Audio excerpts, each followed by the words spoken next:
Hello friends, मैं सूर्य प्रकाश। हम पढ़ रहे थे रियल नंबर, और रियल नंबर में हमने 6.2 के क्वेश्चन नंबर 4 तक पढ़ लिया। आज पढ़ते हैं क्वेश्चन नंबर 5। देखो क्वेश्चन नंबर 5 क्या कह रहा है, check whether 6 to the power n can end with the digit 0 for any natural number n।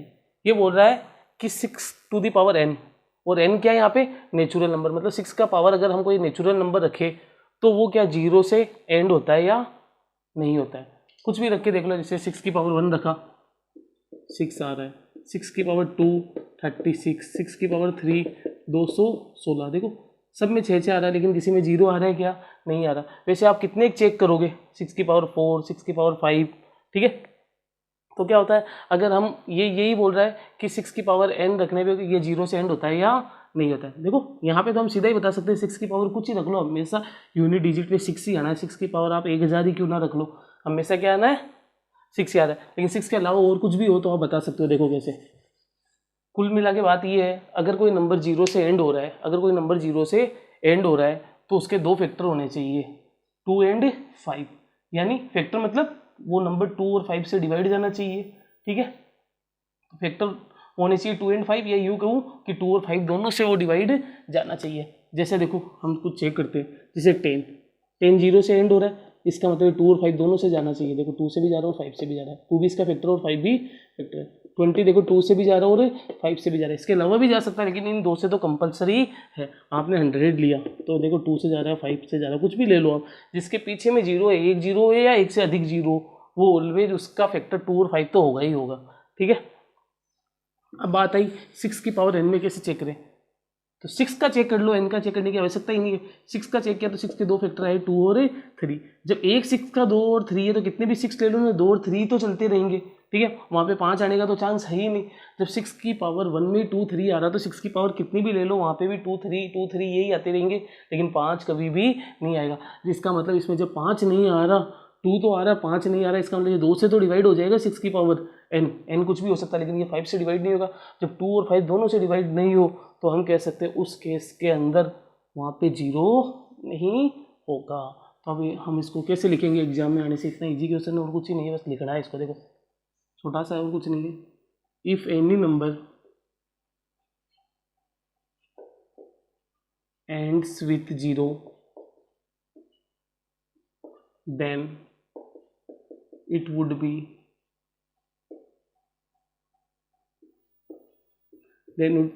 divisible by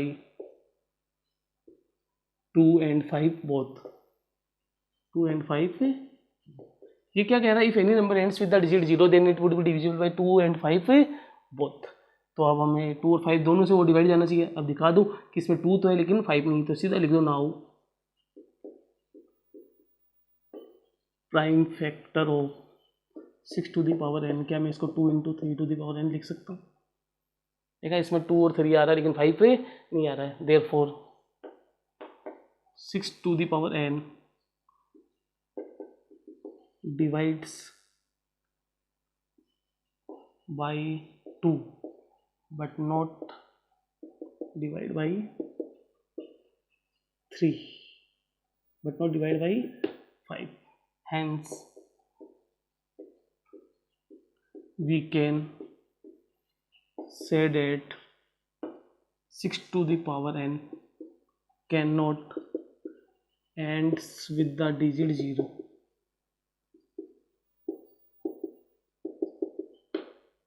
ठीक है, तो पहले if any number ends with the digit 0 then it would be divisible by 2 and 5 दोनों से divide होना चाहिए। लेकिन मैंने प्राइम फैक्टर बता दिया कि इसमें प्राइम फैक्टर 2 और 3 आ रहे। अब कोई बच्चा सोच रहा होगा सर 5 आ सकता है, तो आप कैसे बता रहे हो। आप जानते हो फंडामेंटल थ्योरम ऑफ अरिथमेटिक क्या कहती है, किसी भी नंबर के फैक्टर क्या होते हैं, प्राइम फैक्टर क्या होते हैं, यूनिक होते हैं, यानी उनके अलावा कुछ भी नहीं हो सकता। तो 6 का जब 2 और 3 निकाल दिया, इसका मतलब 2 और 3 के अलावा कुछ नहीं हो सकता according to fundamental theorem of arithmetic. तो 6 का क्या है, 2 और 3 है, ठीक है। और 6 to the power n divides by 2 but not divides by 5। तो therefore we can say that 6 to the power n cannot end with the digit 0। ये क्वेश्चन नंबर 1 था आपका, उतारो इसको। क्वेश्चन नंबर 6 क्या कहता है, explain why 7 into 11 into 13 plus 13 and ये कोई नंबर आर कंपोजिट नंबर। बताओ कि ये क्यों कंपोजिट नंबर है, ठीक है। इनको मतलब दो नंबर दिया हुआ है, एक तो ये एक ही है, और बताना है कि ये कंपोजिट नंबर क्यों है, ठीक है। तो कंपोजिट नंबर क्या होता है, मैंने आपको बताया था अगर किसी नंबर का वन एंड इटसेल्फ के अलावा कोई फैक्टर हो, या यूँ कहूँ कि अगर कोई नंबर वन और खुद के अलावा किसी टेबल में आए या किसी से डिवाइड जाए, ठीक है, तो वो नंबर क्या होता है, कंपोजिट नंबर होता है। यानी प्राइम नंबर के अलावा जो होते हैं वो कंपोजिट नंबर होते हैं। जैसे 8 का फैक्टर 1 भी है, 2 भी है, 4 भी है और 8 इटसेल्फ भी है। मतलब 1 और 8 के देखो खुद के और 1 के अलावा 2 और 4 आ गए ना, इसका मतलब ये क्या है, कंपोजिट नंबर है। ठीक है, तो अब यहाँ से आपको बताना है। ठीक है, तो एक तो आप सोच रहे हो कि इनको इंटू करो फिर प्लस करो फिर वहाँ पे देखोगे ये किस किस से डिवाइड जा रहे हैं, ऐसे करने से क्या हो जाएगा, लेंदी हो जाएगा। तो आप डायरेक्ट इसको कर सकते हो। First number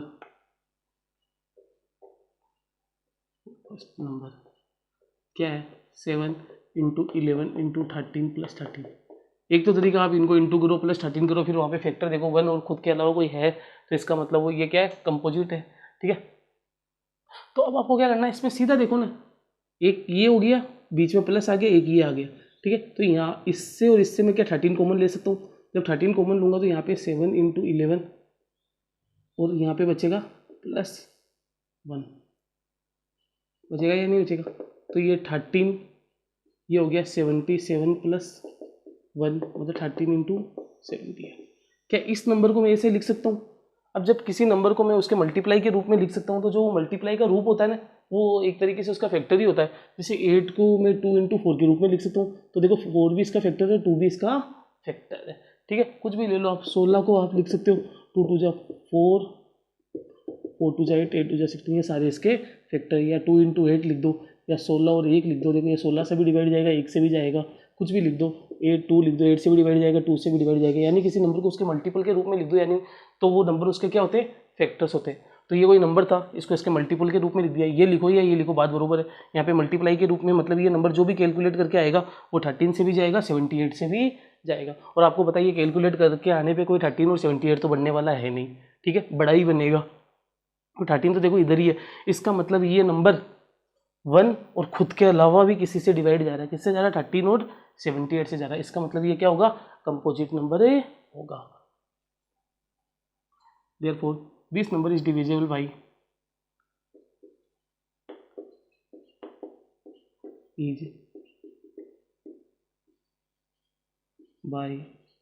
13 and 78 other than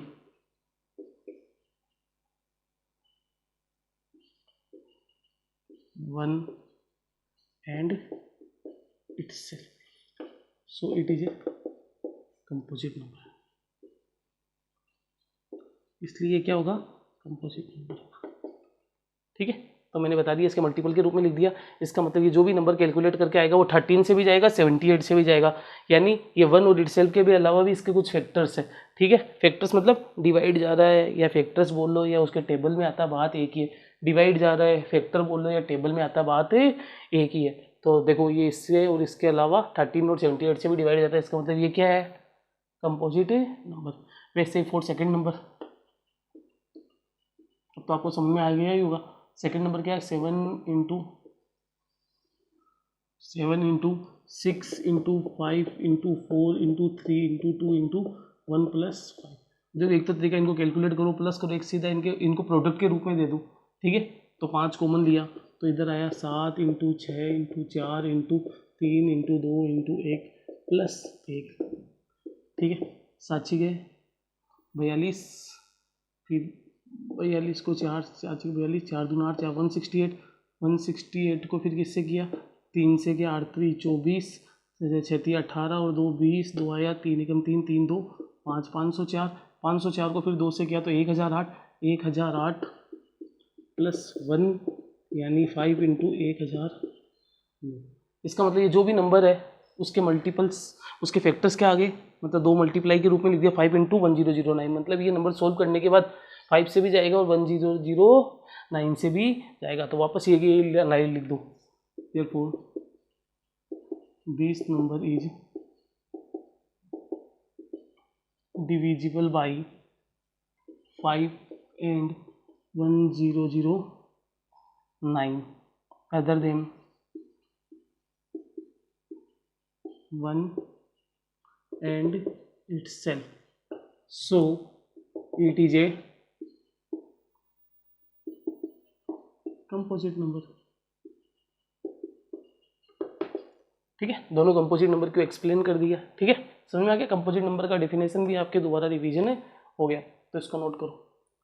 notes बढ़िया से बनाते चलो, पूरे एग्जाम पैटर्न भी आपको लिखा रहा हूँ, ठीक है। उतारो इसको। क्वेश्चन नंबर 7 है, इसमें क्या कह रहा है, there is a circular path around a sport field, Sonia takes 18 minute to drive 1 round of the field while Ravi takes 12 minutes for the same. Suppose they both start at the same point and at the same time and go in the same direction. After how many minutes will they meet again at the starting point? Question को समझो, ठीक है। एक क्या आपके पास circular path है किसी field पे, कोई फील्ड है, ठीक है, वहाँ पे एक सर्कुलर पाथ बना हुआ है, ठीक है, इस हिसाब से। अब इस जगह सोनिया और रवि खड़े हैं। अब ये बता रहा है कि जो सोनिया है ना, उसको एक राउंड यहाँ पे वापस आने में 18 मिनट लग रहा है, और जो रवि है उसको एक राउंड कंप्लीट करने में 12 मिनट लग रहे हैं। Suppose they both start at the same point, और ये मानो कि उन्होंने एक ही पॉइंट से स्टार्ट किया, यहाँ से स्टार्ट किया, इसने देखा क्या मैंने 18 मिनट में कंप्लीट किया, रवि ने देखा मैंने 12 मिनट में कंप्लीट कर लिया, ठीक है, और वो दोनों एक ही डायरेक्शन में भाग रहे हैं, इसी डायरेक्शन में भाग के जा रहे हैं और फिर टाइम देख रहे हैं। समझ में आ गया क्वेश्चन अच्छे से। एक सर्कुलर पाथ है किसके राउंड में, एक फील्ड के, स्पोर्ट फील्ड के, वहाँ पे सोनिया और रवि, ठीक है, सोनिया को एक राउंड कंप्लीट करने में 18 मिनट लग रहा है और रवि को एक राउंड कंप्लीट करने में 12 मिनट लग रहा है, और दोनों एक ही डायरेक्शन में जा रहे हैं और सेम पॉइंट से स्टार्ट कर रहे हैं, ठीक है। तो after how many minutes they will meet again at the starting point. तो अब यहाँ से दौड़ना स्टार्ट कर दिए, दौड़ते जा रहे हैं, दौड़ते जा रहे हैं, बताओ कितने मिनट बाद, कौन से मिनट पे वो वापस यहाँ पे मिलेंगे। तो ठीक है, अच्छा क्वेश्चन है। ऐसे क्वेश्चन के लिए ऑलवेज एलसीएम निकालना पड़ता है। क्या निकालना पड़ता है? एलसीएम में निकालना पड़ता है, ठीक है। अभी समझाऊंगा आपको, पहले लिखो। Sonia takes 80 minute to complete 1 round,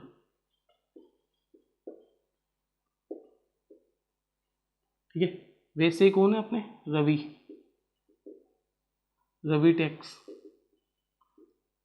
12 minute to complete 1 round, ठीक है। अब हमको क्या निकालना? They meet again at the starting point. They meet again at the starting point किसके बरोबर होगा? एलसीएम ऑफ किसका? 89। आपको एलसीएम निकालना बताया था मैंने प्राइम फैक्टराइजेशन मेथड से। तो आप एलसीएम निकालते समय पहले 18 की प्राइम फैक्टर निकाल दो। आपको मैंने बताया था आप डायरेक्ट भी कर सकते हो। तो यहाँ पे सोचो किसमें तोड़ो, 2 9 जा में, फिर 9 लिखने गए तो आपने देखा यार 9 तो क्या है, प्राइम नंबर नहीं है, तो 9 को क्या लिख सकते हो? 3 स्क्वायर। तो देखो 2 9 जा 18 आ गया या नहीं आ गया। फिर 12 को आपने तोड़ा, 2 6 जा, फिर आपने 2 तो लिखा, लेकिन जब 6 लिखने गया तो आपने देखा यार अभी भी इसमें क्या 6 को भी और तोड़ना पड़ेगा। तो 6 को आप तोड़ दिए, 2 3, देखो 3 2 जा 6, 6 2 जा 12, 2 2 है तो मतलब 2 की पावर 2 इंटू 3। तो यहाँ से एलसीएम क्या आ जाएगा किसका? 18 एंड 12 का एलसीएम बताया था। जब किसी भी कंपोजिट नंबर के प्राइम फैक्टर्स हमको पता हो तो वहाँ से आप एलसीएम एचसीएफ दोनों बता सकते हो। एलसीएम क्या होता है? जो कॉमन है उसको भी लिखो, जो अनकॉमन है उसको भी लिखो, लेकिन कॉमन में पावर ज़्यादा वाला, ठीक है। तो यहाँ पे 2 2 कॉमन है और पावर ज़्यादा क्या आ रहा है? अब इसको बोल दो, इसको देखो, 2 की पावर 2, 3 3 कॉमन है लेकिन पावर ज़्यादा क्या आ रहा है? ये आ रहा है। तो देखो 2 की पावर 4, 3 की पावर 9, 4 36। तो यहाँ पे आप पुट कर सकते हो सीधा 36 मिनट्स, ठीक है। तो बस इतना ही है कि they meet again at the starting point 36 minute. After 36 minutes they meet again at the starting rate, ठीक है। तो आप लास्ट में चाहो तो लिख सकते हो आफ्टर 36 मिनट, तो 36 मिनट नहीं, इतना ही रहने दो, कोई आवश्यकता नहीं है। तो 36 मिनट्स पे वो मिल जाएंगे, ठीक है। अब देखो एलसीएम क्यों निकाले? जब कभी भी ऐसे क्वेश्चन आए ना आपके पास कि कोई सिग्नल पे लाइट्स, जो सिग्नल लाइट होती है वो एक साथ जलना स्टार्ट होती है और उसके फिर बाद में 2-2 मिनट के इंटरवल पे वो जगना स्टार्ट हो जाती है, तो बताओ वो वापस कब बजेगी? ठीक है, जो घड़ी होती है उसके अंदर जो घंटियाँ बजती है हर घंटे में इतनी घंटियाँ बजती है, तो बताओ वो 7 कब बजेगी। या किसी सर्कुलर फील्ड में राउंड काटना हो तो बताओ वो वापस कब मिलेंगे। ऐसे क्वेश्चन के लिए हमें सा एलसीएम चाहिए। अब मल्टीपल ही तो ढूंढना पड़ेगा, इनका क्या ढूंढना पड़ेगा, मल्टीपल, क्योंकि इतना फैक्टर तो हमेशा इनसे छोटा होता है। अब ऐसा तो है नहीं कि ये 18 और 12 मतलब 5 मिनट में मिल जाएंगे, ठीक है। तो इन्हीं की तो फैक्टर होगा कि ये 18 मिनट में एक राउंड कंप्लीट कर रहा है, दूसरा राउंड तो कम से कम कंप्लीट करेगा ही मिलने के लिए, ठीक है, या तीसरा करेगा। ऐसा तो है नहीं कि 2 मिनट में मिल जाएगा, ऐसा तो है नहीं इसको एक राउंड काटने में 18 मिनट लग रहे हैं और 2 मिनट में भाग के आ जाएगा, ठीक है। और एचसीएफ हमेशा इनसे छोटे होते हैं और एलसीएम में मल्टीपल आता है, ठीक है। तो आगे जाना है, कॉमन सेंस भी लगा सकते हैं। अब सुनो, जैसे सोनिया को किसी राउंड को काटने में 18 मिनट और रवि को 12 मिनट, ठीक है। यहाँ से उन्होंने स्टार्ट किया। अब सोनिया यहाँ से स्टार्ट की, पहले रवि स्टार्ट किया। जैसे रवि ने देखा, जैसे 10 बजे स्टार्ट किया उन्होंने, तो रवि 10:12 पे इधर पहुँच गया। रवि कब पहुँच गया, 10:12 पे। अब सोनिया ने जब 10:12 पे देखा तो सोनिया तो 18 मिनट लगता है, इसका मतलब सोनिया भी यहाँ पे पहुंची ही नहीं, सोनिया पीछे ही रहेगी, ठीक है। सोनिया का भी एक राउंड ही कंप्लीट ही नहीं हुआ। अब रवि दूसरे राउंड के लिए भागना स्टार्ट हो गया। अब जब रवि यहाँ पे पहुंचा वापस 24 मिनट में, तो यहाँ से इसने देखा कि इसने तो पहुंचा ही नहीं, ठीक है। तो ये तो 24 मिनट में पहुंच गया और ये अभी भी पीछे। मतलब फिर ये जब दूसरा राउंड कंप्लीट करेगा ना, 18 दूना 36, जितने में रवि तीसरे राउंड पे आ जाएगा। अब 10:36 पे दोनों एक साथ यहाँ पे मिलेंगे। क्यों, क्योंकि देखो 12 का मल्टीपल 36, 10:36 पे ये भी इधर ही रहेगा और इसका 18 का मल्टीपल 36, मतलब जब दोनों की घड़ियों में टाइम सेम होगा उस समय जब मिलेंगे, ठीक है। समझ आ रहा है मैं क्या कह रहा हूँ। जब यहाँ से रवि भाग रहा है, 10:12 पे देखा ये यहाँ पे रवि पहुँच गया। अब रवि को यहाँ पे सोनिया मिल रही है क्या, नहीं मिल रही, क्योंकि सोनिया को तो 18 मिनट लग रहा है कंप्लीट करने में, इसका मतलब सोनिया पीछे। फिर रवि 24 मिनट में यहाँ पहुँचा, तब भी सोनिया नहीं मिल रही, क्योंकि सोनिया को तो 18 मिनट पार करके वो इधर आगे थोड़ा सा पहुँची होगी, ठीक है। फिर जब ये दूसरा राउंड सोनिया पूरा 36 कंप्लीट करेगी, जितने में रवि भी 36वां कर लेगा, तो यहाँ पे वो मिल जाएंगे। तो आपको थोड़ा समझ में आया होगा कब हम एलसीएम निकालते हैं, कब एचसीएफ निकालते हैं, ठीक है। तो आपको पता है जब भी वो मिलेंगे इन दोनों समय से ज़्यादा पे मिलेंगे, और ज़्यादा पे जब हमें जाना है तो हमें मल्टीपल चाहिए, और मल्टीपल के लिए हमें क्या निकालना पड़ता है, एलसीएम निकालना पड़ता। तो ठीक है, इसको नोट करो। और ये आपके एक्सरसाइज का लास्ट क्वेश्चन था, इस एक्सरसाइज का लास्ट क्वेश्चन था। अब हम पढ़ेंगे 1.3, ठीक है। तो 1.2 भी आपके कंप्लीट हो गई।